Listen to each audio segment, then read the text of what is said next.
Hey everyone, welcome back. Today we're diving deep into a book that kind of turns the whole idea of success on its head. Yeah, it's pretty interesting stuff. It's called Go for No by Richard Fenton.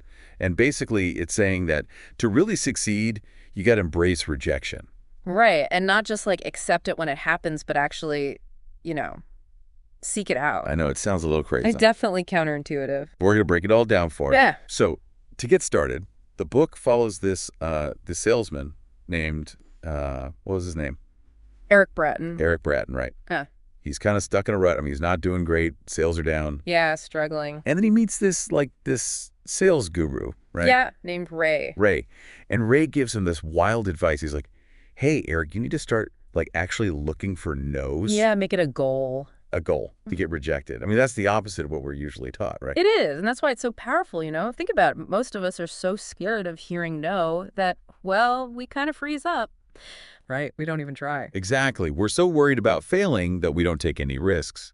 But when when you actually set a daily goal for getting rejected, it forces you to face that fear head on. Oh, I see. You can't avoid it anymore. You have to put yourself out there, even if it means, striking out sometimes. Okay, so it's kind of like exposure therapy, but for sales. Exactly. You get used to it. So I'm curious, did it actually work for Eric? Did he see real results? He did. It's pretty remarkable, actually. So by embracing the no, Eric starts to close more deals. And that might sound weird, but the thing is, he's not letting the fear of rejection hold him back anymore. He's free to, just go for it. Exactly. He's making more calls, he's taking more chances, and he's connecting with more customers because of it. So those no's actually become stepping stones. They push him toward the yeses. Yeah. And to help understand this whole process, the book introduces this concept called the 5 failure levels. 5 failure levels. Yeah, it's this framework for understanding how people deal with failure and how to go from being, totally scared of it to actually welcoming it. Okay, so break it down for us. What do these levels actually look like? Like if someone's at level 1, what's going on there? Level 1, that's the fear zone. They're so scared of failing that they avoid anything that could lead to rejection, They play it safe. Exactly. They stay in their comfort zone. And they never really, they never reach their full potential. I think we've all been there at some point. I know I have. Yeah. But what about the other end of the spectrum? What does level 5 look like? Level 5, that's where you find the people who see rejection as an opportunity. They don't take it personally, they learn from it, and they just keep moving forward.